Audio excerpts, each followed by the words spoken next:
be sharing to you this morning an overview of kingdom building, kingdom alignment, and kingdom assignment. It is the macro perspective. So yung pong ating ginagawa, equipping our engagement in establishing the kingdom of God. So somehow, gusto natin makita yung big picture. Siyempre, gusto natin connect, di ba, everything that we're doing. So, ito po yung macro that will show us the connection of all the lessons, of the equipping that we are receiving. So, this is an approach that we have been doing as body of Christ. So, anyway, hopefully this will be a framework in our engagement, in your engagement in your territory. So let's start first sa sons. Raising up of the sons. Siyempre, we start with people. So God's instrument is still His people. Tayo pa rin mga anak ng Diyos. Kaya po last time, it's very important. Last equipping natin, the first equipping, is very important because it touches the issues of sons, the issues of our identity as sons and daughters of our God. So, kaya napakahalaga po naman. So, sons, unless a human being is brought back to the fold as a son or a daughter, be receiving the revelation of the Father's love, he remains orphan and hearted. Well, last time, meron po tayong topic about Father's love, meron po tayong topic about the orphan spirit. Kasi maliban na lahat ng isang tao po ay makabalik sa ating ama bilang isang anak.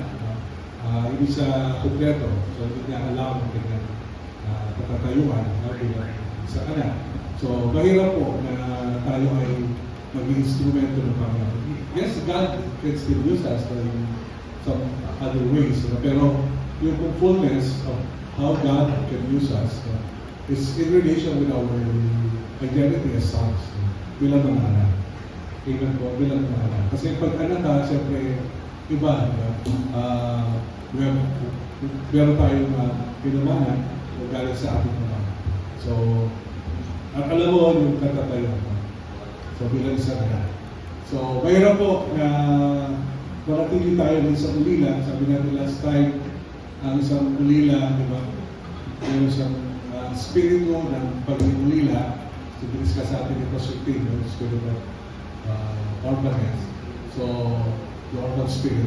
Ibig sabihin, kung ikaw ay isang ulila, hindi naman kaya palayasin yung spirito ng ulila sa puso mo.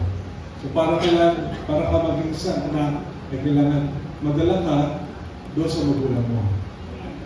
Makilala mo puso ng tuloy ng magulang mo. At alam naman natin ang isang ulila na lumaki, na iwalay sa kanyang magulang, iwalay sa pagmamahal, na hindi nakaranas ng tunay na pagkalinga ng kanyang mga magulang.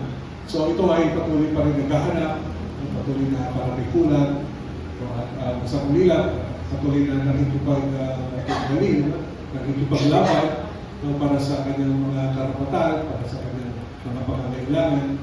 So ang isang ulila ay lagi ko nasa isang parang mahirap na pagkipaglaban.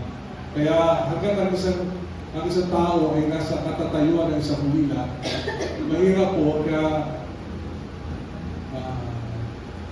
magamit ang kanyang buhay ng lubusan para sa kaharian ng ating Panginoon.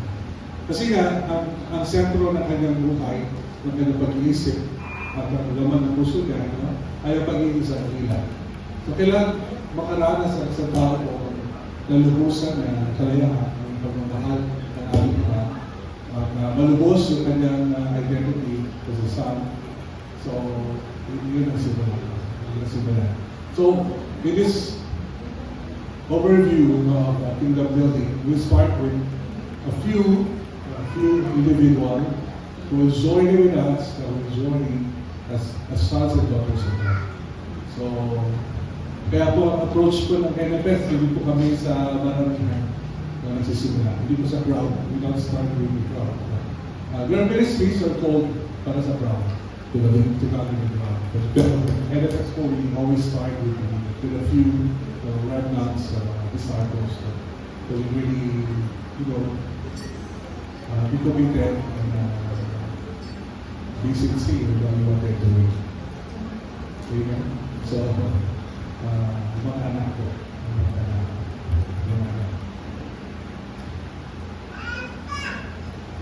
So he takes, breeds, leaves, moves, and now his being is an orphan. No matter how many PhDs he has attained, or 8 digits, and beyond his wealth he will still be an orphan. Hanggang hindi naranasan ng isang tao pa lubusang pag-ibig ng ating Ama sa buhay niya, nananatili siya lumila.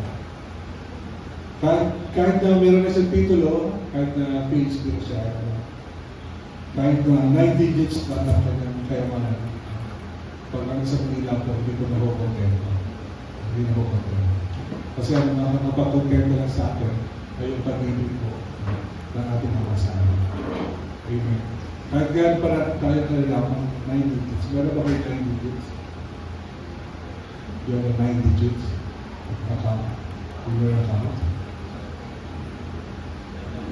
Meron. Ano yung mga natanong mo? Ilang digit ka na?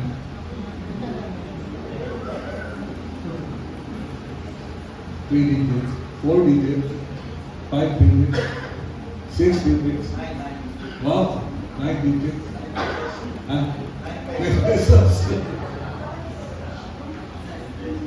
You see, that will not satisfy us. The titles, the riches, kahit anong isaksak natin, di ba? Kahit anong ilagay po natin sa sarili natin, that will not satisfy. We will still be an orphan. We will be an orphan. So, kaya bisa mahirap po katrabaho ko sa kanila.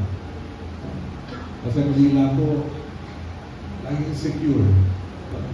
Ang ulila po, lagi may hinahanap. Ang ulila po, lagi nakikipaglaban. Lagi siyang hinaagawan palagi. Wala siyang nasiguruhan sa kanyang sarili. Minsan,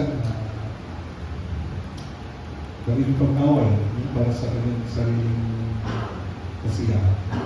Minsan po. So, ang intention natin po, yung first part natin, is really to experience the sonship. Maging anak tayo. A son is satisfied because of the love he receives from his father. So that is his son.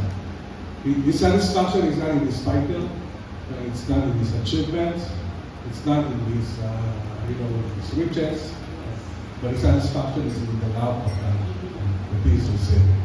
So, kung gano'n po tayo, then we are starting with you. We're starting with us, as sons. So, receiving the Father's love is key to knowing your true identity as a son or a daughter. Knowing your identity as a son or daughter is key to walking in sonship as an imager. As an imager. We were all created by God according to His own image. And somehow we are imager of God. Kapag nakita yung tao, ang tao ang kawangis ng Diyos. So, pag nakita pala ng tao, nakikita na ang Diyos. So, we are imagers. Hindi tayo tulad ng tayo, ng ibang mga nilalang. So, tayo po ay hindi kaayon sa wangis ng ating Diyos. So, dahil doon, pag naranasan natin ang pag-ibig ng ating Diyos, nalulubos yung ating pagkabahan. Our identity. Naalala niyo po yung Garden of Eden sa Genesis chapter 3 na nagkasala po tayo. Ay sa pamamagitan ng Adan at ng Eva. Ano po ang nangyari doon? Di ba nagtago si Adan at si Eva? Naalala niyo po yun? Ano po ang nangyari doon? Ano pong tanong ng Panginoon sa kanila doon yung nangyari po? Natakot sila, di ba? Natakot sila dahil? Nasaan kayo? Tapos sabi niya, nagtago po kami kasi narinig namin kayo, di ba, mga yabat, mga yabat din yun sa ito. So, nagtalo kami. Dahil kami po ay iiyak kami ay ubay. Natakot kami. Kasi sinabi ng Panginoon ko sa kanila, sino nagsabi sa inyo na kayo ay ubay? Napasin niyo po ba yun? Sino na yan nagsabi sa inyo na kayo ay ubay?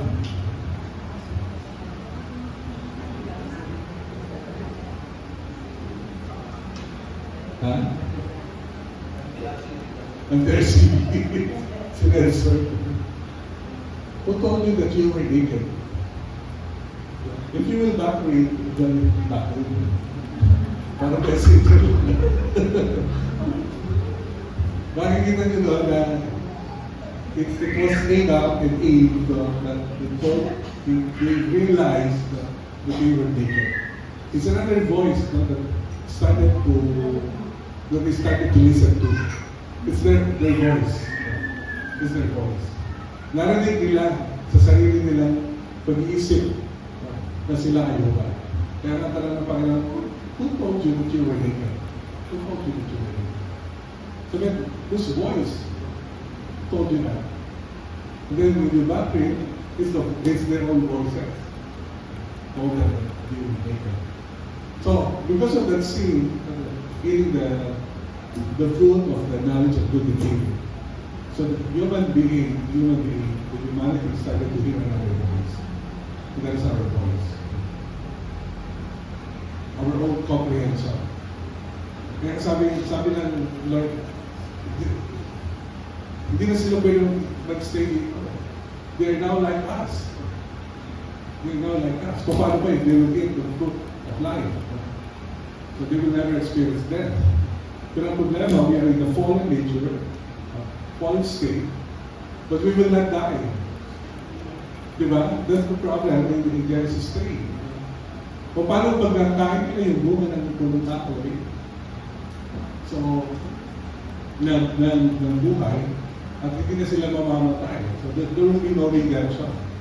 There will be no hope for humanity. So that's why the Lord, diba, nilabas sila sa garden, pinabatayan ng Lord ng angel ng garden, the tree, para sa ganyan hindi na makain ng mga tao. Marami po na yung aligagan. Bakit aligagan?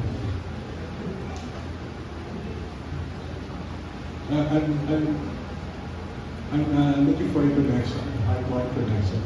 Pero marami aligagan. You can only receive by heart. If you will not connect your heart this morning, silent po. You will only be wasting your time in the city. Pinabantayan ng Lord yung puno ng buhay. Puno ng buhay. Bakit? Kasi the moment they will also eat the fruit of life, they will not experience death. So humanity will live for eternity with a sinful nature, but never die. We will never die. And that is a big problem. Imagine mabubuhay tayo ng pangwalang hanggan na makasalanan. So because of God's love to us, God protected us for us not to eat the tree of life for the meantime. For the meantime. Because we are still in the fallen state. So it's God's love that cast us out from the presence of God, from the tree of life. God loves us so much. Kung hindi hinayaan ng Panginoon na mabuhay tayo pang walang hanggan na makasalanan. That there will be a Redeemer that will come to redeem us first, redeem us, brought us back to our Lord, and then receive the eternal life. Diba? Dapat may redemption muna, then there will be eternal life. So yun yung pag-ibig ng Diyos sa akin, yung pagmamahal ng Diyos sa akin. So that's the love of God. But anong dinulot nung pagkakasala ni Adan at Eva? The fruit of the knowledge of good and evil. We started to hear another voice rather than the voice of God. In the beginning, when we were created, it's only the voice of God that we hear. that we can only do, that we listen to. It's a heart-to-heart relationship in the beginning. It's not a mind-to-mind relationship. The mind-to-mind relationship came after eating the fruit of the knowledge of good and evil. But in the beginning, it's a heart-to-heart relationship. And that is intimacy with God today. We as Christians today, we can experience that heart-to-heart relationship. And what is that kind of relationship? That is a father and son relationship. That is the relationship that we see in the life of our Lord Jesus Christ. The son and the father relationship. Supposedly, that is the relationship of Adam to our Father. Supposedly, that is the relationship of humanity to our Father. That relationship of Jesus Christ to our Heavenly Father. But Jesus Christ came to model to us what is that relationship? What kind of relationship is that? That's why when we become sons and daughters of God, Jesus is our model of that. Christ's likeness is to be like Christ, a son to our Heavenly Father. That's Christ's likeness. It's beyond the power, the healing of our Lord Jesus Christ. Beyond what we can achieve by having this relationship. But it is a heart-to-heart relationship. To become like Christ is to be a son. To become a son to our Heavenly Father. And that's who we are. We're no longer orphans. Amen? We're no longer orphans. So, name it what you like, whether imager, remnant, disciple, ambassador, mirror, or reflection. They're all the same. You and I are a representation of who Father God is in this planet. Grabe, no? Ano ba yung tawag natin? Disciple, wala tawag natin. So, David, sabi niya, remnant, ambassador. So we are in representation. Representation of Him. Tayo lang ngayon, tayo yung mga anak ng Diyos na narito ngayon sa daigdig na ito. Kasi Christianity today is a reflection of God's people today. Who we are today is the image of Christianity. How we are living today, how we express our faith today, is the definition of Christianity today. Pag tinignan natin yung Christianity today, hindi tayo nalaya. Ano uri ng mamumuhay meron ng mga Kristiyano ngayon? Ano yung Kristyanismo? Tayo yun. Tayo yun. Ano uri ng buhay meron ng mga kabataan ngayon, ng mga Kristiyano? So, yun yung Kristyanismo ngayon. Ano uri ng buhay meron ng mga kalalakihan ngayon? Ng mga Kristiyano, ng kababaihan ng mga Kristiyano? Yun yung Kristyanismo ngayon. So, anong klase kaya Kristyanismo meron tayo? Anong klase Kristyanismo meron tayo? Sa pamamagitan ng pamumuhay natin. Sa pamumuhay natin. Kasi kung isang kami-kami lang yung mga puna natin, yung puna tungkol sa mga Kristiyano. Baka puna natin sa mga Kristiyano. Pero actually, yung tayo. Yung tayo. Yung pinupuna natin, kung anong klase ang mga Kristiyano, yun ang Kristyanismo. Yung Kristyanismo. At ito yung ipinamamana natin sa henerasyon ito at sa susunod na henerasyon. Kung ano yung pinapamana natin sa henerasyon ngayon, kung ano yung nakikita nila sa atin ngayon, yun yung susunod na Kristyanismo. Yun yung reflection ng totoong Kristyanismo. Kaya dapat ang mga anak ng Diyos sila, maingat na kayo tayo ng mga. So sons, for whom you demonstrate the same love I have for you, by loving one another, everyone will know that you're my true followers. Diba, makikilala daw tayo sa pamamagitan ng pagmamahalan natin sa isa't isa, sa pamamagitan ng pagmamahal na naranasan natin sa ating Panginoon Jesus. Kung ano daw yung pag-ibig ni Jesus sa atin, na ginagamit natin sa isa't isa, doon tayo makikilala. Doon makikilala na ang mga alagad ng ating Panginoon. Diba, it's not our own love. Hindi yung kakayahan natin umibig, kundi yung pag-ibig ni Jesus na nasa sa atin. Na yun naman yung ating ipadadama sa iba. Yung pag-ibig ng Panginoon Jesus nasa sa atin. Kasi yung pag-ibig natin may limitasyon, di ba? May kondisyon. Dapat tao ka, di ba? Lagi may kapalit. Pagka yun ang pag-ibig na dala-dala natin. Pero yung pag-ibig ng ating Panginoon Jesus, na dapat na dumadaloy sa atin. So, yun yung walang kondisyon, walang hihilig na kapalit. Wala po patunayan mo muna. Kasi yun ang pag-ibig ng ating Panginoon. A true follower is faithful even in the face of suffering and death, whom we call a remnant. So, yung handa talaga na magbuwis ng buhay para sa ating Panginoon. Magbigay ng buhay para sa Panginoon. So, in establishing the kingdom of God, it starts with kingdom alignment. Alignment first, before assignment. Relationship first, no? Bago trabaho. So, doon tayo nagsisimula sa relasyon na yun. Diba, pag isang tao na nakilala sa Panginoon, I think dapat ma-emphasize sa kanya ay alignment first, yung kanyang relationship.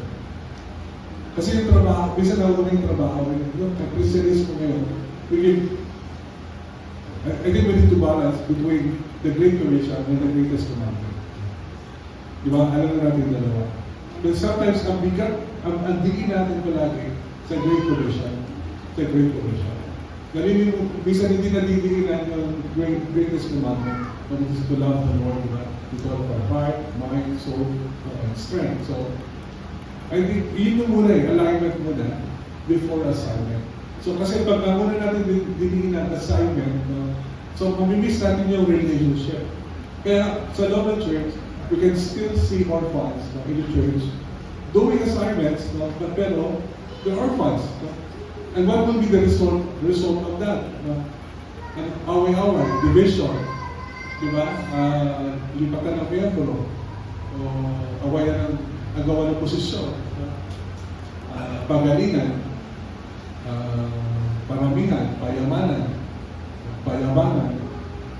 So, that will be the result of that, diba? Kung i-rule na natin kagad yung commission, dapat it should be the first one. Yung muna sa greatest commandment. We are to love the Lord. Relationship first. It's relationship first. So, in our approach po in establishing the kingdom of God, nag-start tayo sa mga sons and daughters. Napaliwanag na naman natin yun, yung sonship. Sonship is male and female, right? Because it's the Spirit of Christ in us. So, if it is the Spirit of Christ, that is the Spirit of sonship in us, the Galatians, Romans. So we can see that in a male and a female believers. So that's why sonship is male and female. So yun ang start po natin, raising up the sons, the sons and daughters of God, for the kingdom of God. Ilan po ang nakikita natin sa ating lugar na anak na ng Diyos. We are raising up real sons and daughters in the kingdom of God. Now today we have many church goers, but there are few or maybe sons and daughters of our Lord, or disciples, or remnants, kohorting. So we're praying to raise up sons and daughters in Magallanes, Cavite, those are disciples in the whole nation. We can raise up the sons and daughters of our Lord. Amen. So, yung talaga pong all out for our Lord. Gusto na nakatakot parang we who are in the ministry today, nagpapastor ka, di ba? Hindi mo alam kung isang araw, ng linggo, wala rin mga miyembro mo, transfer from the church. Church that is better, di ba? We don't know. Kasi today, we have a lot of church goers today. But it's okay. We are raising up sons and daughters of our Lord. And let's see, I don't believe it's all about numbers. It's not all about numbers. It's about discipleship. It's about how many are sons, how many are disciples in our churches. How many are attending our prayer meetings? How many are, living for Christ after the church service? How many will be attending even during the typhoon? Even a great typhoon. Pagka-mail ba yun? Ilan ang umatin sa church ko rin? With our difficult moments in our faith, how many will survive? How many will survive? So, I think we have to raise up these sons and daughters today. Amen? Not only church goers, not only church goers. So, are you willing? Are you willing to be a remnant? Are you willing to die for your Lord? Are you willing to be a martyr? Those words are no longer popular today. What's popular today are blessings. Our invitation today is comfort. That's how we are building the church today. A comfortable place so that customers can come every Sunday and enjoy the show every Sunday. So if you will not perform every Sunday, they might transfer to another church.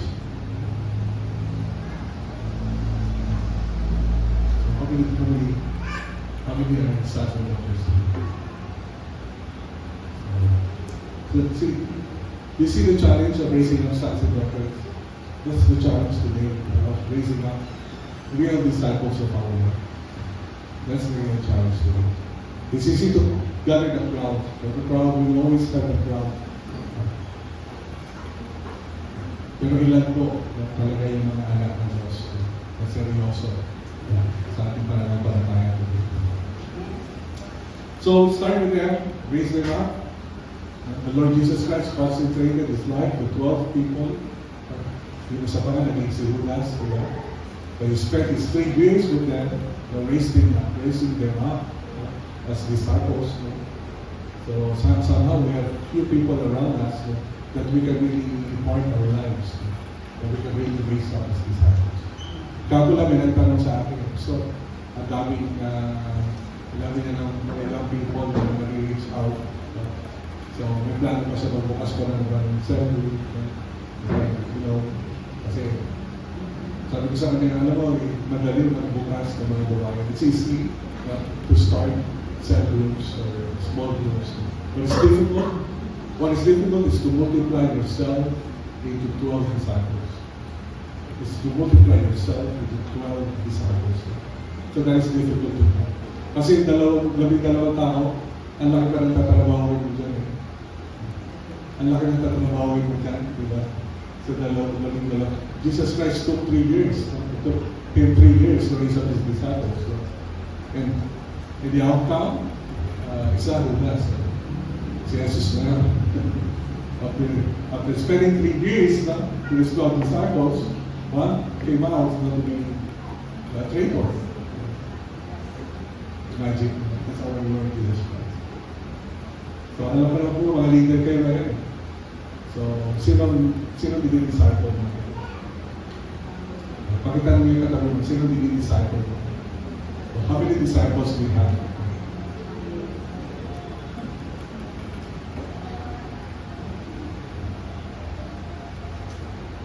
So if you can multiply yourself to a disciple or to disciples, I think we're being successful. Kasi we are establishing the kingdom. So we're raising them, we're raising up the sons and daughters today for the kingdom. Pangalawa po, establishing the kingdom of God is to identify the illegitimate rulers. The illegitimate rulers. So this is an overview only. So we have lessons about this. Dito na po ito nahabaan. But let's just look at the overview. So the original design of Father God is that humanity is in charge of planet Earth, right? That's the original plan of our God. Ang tao po ang in charge. Ang tao ang mangangalaga, manganasiwa sa daigdig. Yun ang pagkakalika ng ating Panginoon. So God created everything, for how many days? The days of creation? Ha? Kasama tao. So before humanity, 5 days. God created everything in 5 days. Then on the 6th day, He created Adam and Eve. Adam and Eve, no? Not Adam and Steve. Adam and Eve. Tama ba? Adam and Eve. Not Adam and Steve. So there's no Steve in the creation. It's Adam and Eve.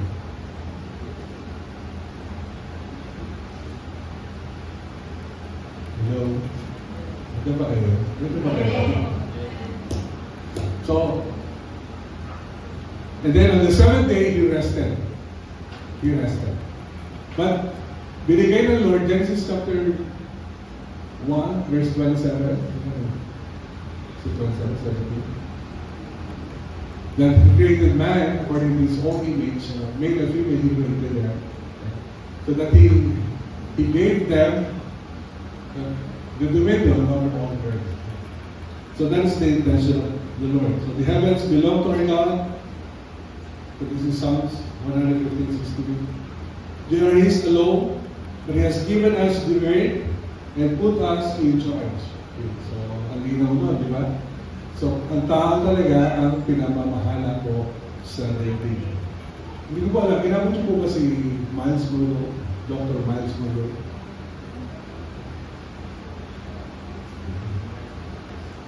I think this books is still available online. Hindi ko alam sa bookstore. Pero time to time, binabasa ko yung books ni Miles Murdoch kasi the revelation of the kingdom of God into his life, the relation with the Christ, managing the rituals, is somehow it ignited something, revolutionized something in our mindset regarding rulership. So, kingdom rulership. So, it's good to read this book, this works. So, sa ating daigdig, pinamahala ito ng Diyos. Pero ito ay nabagay. This all changed when a number of divine beings, also sons, sabi topic po tayo dito, rebelled against Yahweh and deceived humanity. As a result, they were given charge of the earth and later on become corrupt and illegitimately ruled the planet until Jesus took it away from them through the cross. But this is a loaded summary. It's a loaded summary. So, nagbago, alin ang nagbago? Yung pamamahala ng tao sa daigdig, di ba? All changed. No? When a number of divine beings, also sons, they are also Elohim. No? So, nag-rebelde sila kay Yahweh. At of course, dinaya nila ang tao. Ang naging resulta, they were given charge of the earth and later on become corrupt and legitimately ruled the planet until Jesus took it away from them to the cross. So, naalala niyo po yung Tower of Babel? I-explain pa naman ito mas mahaba. Diba, sa Tower of Babel po, diba, doon pinag-iwahiwalay ng Diyos ang mga lahi. Kasi, bakit po? May gumagawa sila ng tore. Tore, magkakaisa sila, di ba? Yung tore na yun, aabot sa kalangitan, actually yun po ay expression ng meron silang Diyos na sinasambahan. At dahil doon, ang ginawa ng Diyos, so, pinag-iba-iba sila ng mga bansa. Pinag-iba-iba tayo ng mga bansa. So, in Deuteronomy chapter 32, verse 8. Meron po yung cross-reference. Of course, if you're reading the book of Enoch, pwede rin. So, doon po makikita natin na yung mga bansa ay itinagay ng Diyos sa pagpahari ng ibang Diyos. Deuteronomy 32. So, ibig sabihin, inherit ng Lord ang mga bansa dahil sa katigasan ng ulo ng mga tao. Inherit niya. So yung cosmic geography nag-iba. Instead na isang bansa, isang tao, isang lahi na sumasamba sa Diyos, Ang ginawa ng Diyos, pinag-iba-iba niya ang mga bansa. That's the beginning of nations. No? Ang beginning of nations, no, this is my take, no, for nations. No?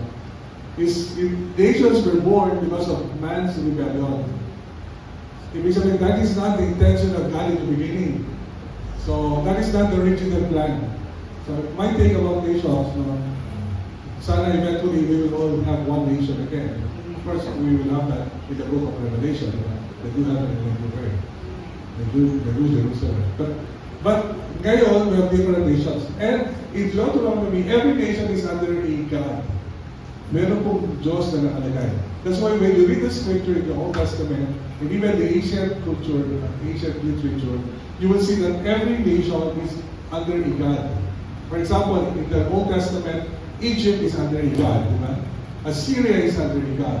So, bawat isang bansa po, meron isang Diyos na namamahala sa kanya, naghahari sa kanya. But Israel, of course, no, as an exhibit to other nations, ang pinili ng Lord ay ang Israel, no, para sa kanya, no, para patunayan kung sino siya.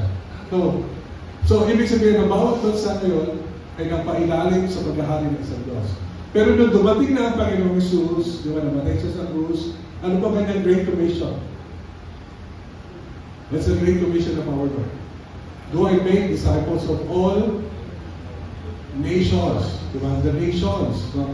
Kung nabubuhay ka ng panahon nila, ang kaisipan mo, no, you're a Second Temple Jew, no? 500 BC to 70 AD, no? Yung Second Temple. So ang kaisipan mo nun, ang bawat bansa ay nasa ilalim ng isang Diyos. Every nation is under a God. So kaya nung sinabi ni Jesus, go and make disciples of all nations. So, ang nasa isip nila, yung bansa nasa ilalim ng isang Diyos, pero ibig sabihin, kinukuha na uli ng Diyos ang mga bansa sa Kanya. So, pamamagitan ng ating Panginoong Jesus. So, pamamagitan ng kabatayan ng Panginoong Jesus doon sa krus. So, that is the concept, that is the mindset, no? Prevailing during the time. No? Understanding the nations. So, the nations is under a lesser God.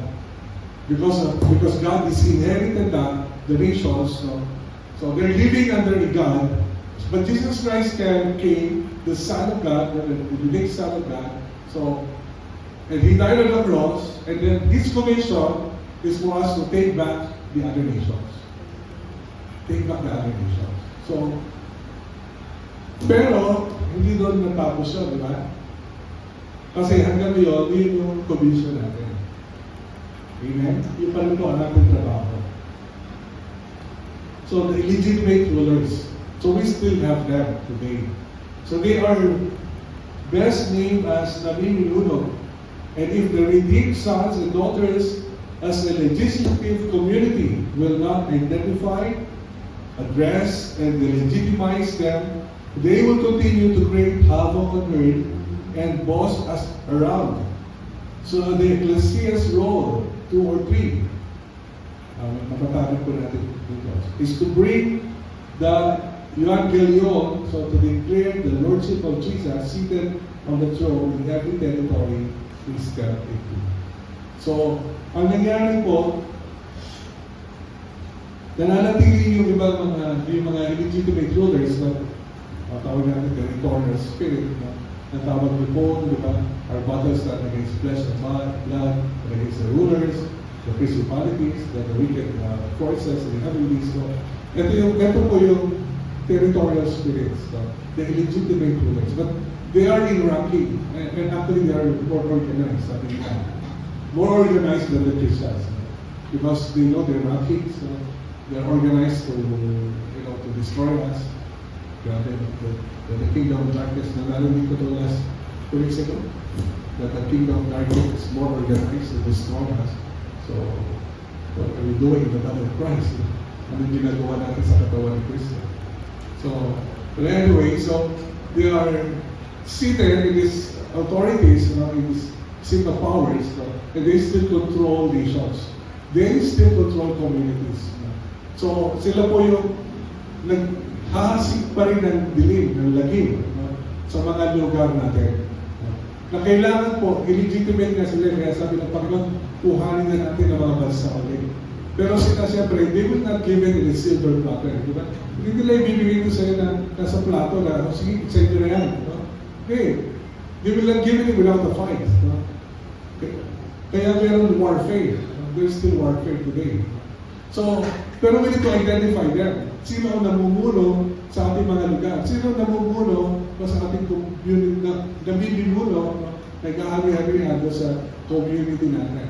Now, if we want to establish the kingdom of God, it is crucial to identify these beings, these powerful beings, that we can deal with them we teach a revelation how to deal with them. But it's important to deal with them so that we can remove them. The constraining power can be removed in our territory. So, kung saan mo nilagay ng Panginoon is your God-given territory. But in that territory, there is a rebellious spirit being who wants to control the territory, or he is still in control of the territory. But if you want God to establish His kingdom in the territory, and you are His instrument of doing that, so wala you have no choice but to deal with these illegitimate rulers. Try to deal with that. Para po ma-occupy natin yung lugar para sa atin. So it's like identifying that. Okay, so this illegitimate rulers. Letter C. Okay, letter C na tayo. I have 50 minutes. However, these fallen sons relentlessly create havoc on earth through their agents, specifically in the territory you and I live. See, where God sons and daughters, God position us in our God-given territory, so that He can really establish His kingdom in our territory, and we deal with us illegitimate rulers. So where is your territory? So, kaya dapat po define ito. Kung saan tayo inilagay ng Panginoon, saan tayo gagamitin. Unless it is understood and accepted by the redeemed sons and daughters of God that we are to exercise participative governance. In the territory we reside, the foreign sons will continue to fulfill their JDJS, to steal, kill, to destroy. JDJS. What's JDJS? So, the enemy will continue to do is JDJS. What is JDJS? Job description, job specification. So, pag hindi doon natin po ginawa, bilang mga anak ng Diyos, yung pag-agaw ng teritoryo sa mga powerful being na to, legitimately ruling in our territory, then they will only do what they've been doing. So, ang Cavite, mananatili na lugar ng patayan. Ang Cavite po, mananatili lugar ng mga alam mo kasakit ng damdamin. Ng polo. Ha? Rebellion. Betrayal. So pag hindi natin dinil ito mga sa teritoryo natin, hindi natin po ginampanan yung ating po responsibility bilang mga anak ng Diyos. So mananatili yung teritoryo natin. Kung paano ang kaaway kumikilos noong napakatagal ng panahon hanggang ngayon at sa mga susunod pa panahon. So the territory is very important. So the assignment given to humanity was to work and keep this territory with its gates and walls. Kaya po tayo topic sa mga to. To work is to manage it, while to keep is to maintain holiness or sanctify both the land and the people. So the Lord God took the man and put him in the garden of Eden to work it and keep it. So we have a topic on Edenic vision. So but anyway, so gusto natin na bawat territory maging kagaya ng Eden. Pero meron daw po gagawin tayo. Kasi nilagay si Adan at si Eva sa Eden, ano po sabi ng Panginoon? To work it and keep it. Nakala ko nung pagka-Eden, matutulog ka na, di ba? Babagsak na lang yung mga pagkain mo, dadalhin sa'yo yung mga pagkain mo, sitting ka na. No, Eden is about work and responsibility. We have to work it and keep it. So that from Eden, we can make the rest of the creation, the rest of the earth, to become like Eden. Eden is a small place. It's a garden. It's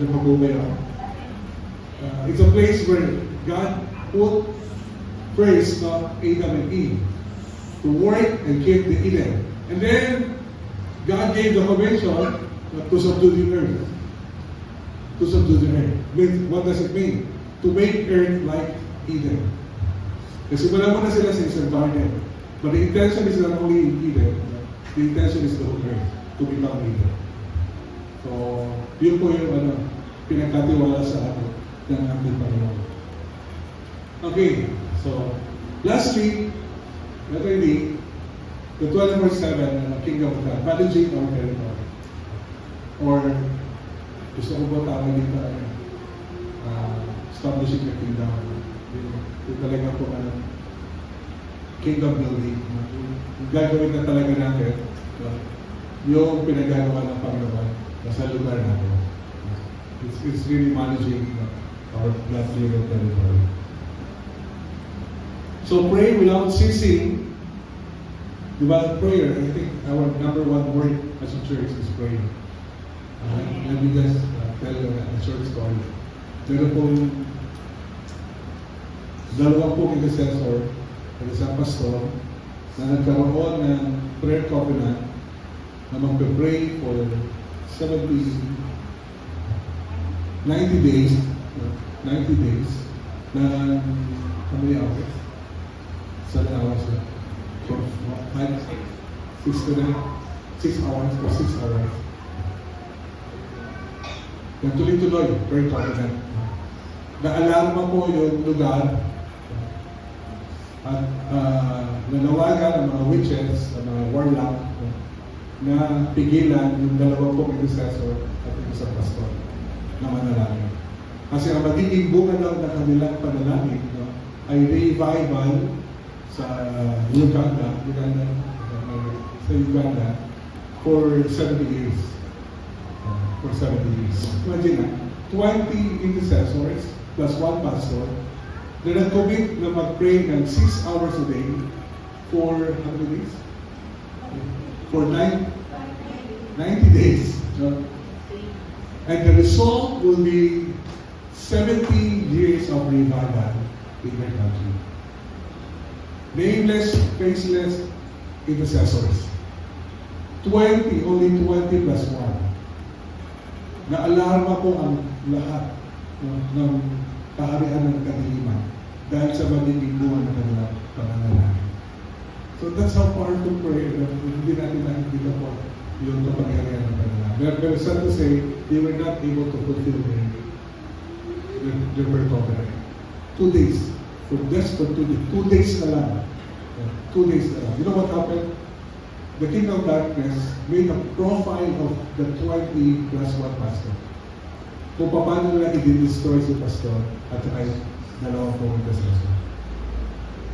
In the darkness, the king of darkness succeeded. Hindi po natuloy yung 2 araw na lang yung kanilang pananalangin para sa revival ng bansa. So that's how powerful prayer yung pananalangin. There's Boris Cerullo, when he visited the country, a nation. Hindi mo nakadama, nagdasal dinalang ni Boris Cerullo. Di ba si Boris was surrounded by intercessors, praying for him day and night. You know, the impact of Boris Cerullo's life, the glory of his life, is 70, the radius is 70 miles. Pagka si Boris daw po nagpunta ng bansa, pinapaalis ang lahat ng mga witches 70 miles away. Kasi dalawang bagay lang pwede mangyari sa kanila. Mamatay o makonvert. because of the riches of the glory of God in the life of Maurice Cirulo, who is an intercessor. And because of the intercession around Maurice, it's not only Maurice Cirulo, but the intercessors of Maurice Cirulo pray for him here. So that's parang a COVID about 70 miles ang radius. So that's an example of prayer, the power of prayer. So we're to pray without ceasing. So it's not only measure it 24 hours a day, or 7 days a week, but a continuous heart connection to Father, asking Him to manage the territory He has given us, whereby His family is given. So as we put up prayer towers, so that's our intention, magkaroon po ng mga lugar, dalamin namin. So we have a dedicated venue for the Ecclesia to meet and legislate through petitions and submissions to God. There's a sacred space, a strategic stage, we're going to do it in this market. So that is our intention, have a place so that we can meet and pray. So when we say 24/7, we do not slide back to prayer as an activity that we do on the street, like in prayer meetings. Ano na parang tapos na pray kayo naman, parang programa lang. So, hindi gano'n yung pananalan, but it's really taking the lead on and really managing our territory. There's something we mentioned in our ourselves. That after we have prayed ourselves, we feel good about ourselves for meeting the contact. So, no, it is much more than that. It is a love relationship to Father. That everywhere you and I go, any time of the day, you and I are listening to Him, receiving legal instructions, hearing words of affirmation, a prophetic notification regarding how to expand His kingdom. In other words, it is walking in sonship. So, we're managing our territory, we're guarding our territory, we're praying together, watching everything that is happening in that territory, diba? Every defilement of the enemy in the territory. So, binabantayan natin lahat siya. Guarding every gate, boundaries in our territory, identifying altars, destroying covenants in our territory. So that's how we manage our territory, governing our territory. So territory po is beyond the local church. It's beyond the building that we have every Sunday. But the territory that the Lord wants us to have as our inheritance is not only a church building. It is our community. It is our city. It is our municipality. It is our province. It is our nation. So we do this not to perform or to be loved, but as legal representatives of Yahweh. So legal representative. Kasi tayo ang may karapatan sa daigdig, diba? Bilang mga anak ng Diyos. Have you noticed Jesus Christ is one of his favorite title is Son of Man. Son of Man. Upang malaman ninyo na anak ng tao ay may karapatan. Bakit ginagamit kayo? May karapatan ang anak ng tao habang ako'y naririto, diba? May karapatan ng anak ng tao habang naririto. Kasi that is a legal authority. Alam ng Panginoon Jesus na tao ang may legal authority here on earth. Kaya sa isang Diyos na nagkatawang tao, meron siyang legal authority while He is on earth. Because He's a son of man. He's a son of man. So the legal authority belongs to us, to rule the earth. Not to the illegitimate rulers, not the spiritual beings. Kaya may mga human agents sila. Gagamit sila ng tao para pangalatin ang kanilang katitiman. Hindi sila pwede na sila magkahari. They are not legal, they are illegal. So we enforce His Son's victory and salvage as many orphan-hearted humanity back to our real Father until His Son returns. So, as we all know, battles are won legally first in heaven, prayer submission. So prayer submission is participative governance. We explain all this after prayer. In prayer submission. So, participative governance. Ang Lord, makapangyarihan, pero meron siyang council na para rin po sa church. Diba? Meron tayong council, meron tayong board of leaders, board of elders, group of leaders. But, ibig sabihin, participative ang paghahari, participative, mayroon kabahagi ang bawat isa para sa paghahari. So ganoon din ang Diyos. He opted to choose us for His rulership, for His power to be manifested. So that is participative governance. So that's what we're doing in prayer submission. So we will teach you about prayer submission. I don't know if it's today, tomorrow, or the next time babalik po kami. So but it is one lesson that we share yung prayer submission. Okay, so may tanong kayo. So that is the overview. Okay, the macro, establishing the kingdom of God. So alignment and assignment. Kingdom alignment, the alignment for our heart. Then our assignment. Hindi naman very well ang assignment. Dapat may assignment pa rin. Habang nasa daigdig po tayo, ganun po na assignment. So this assignment has 4 areas. Sons, grace of sons, the images of our Lord. And then, define the territory. Saan ka tinawag ng Lord? Sa inyo po ang letter B dyan is illegitimate rulers. So that's number 3. Illegitimate rulers. And the number 4 is managing the territory, which is 24/7. But that's establishing the kingdom of God in our territory. So that's the big picture. Good morning.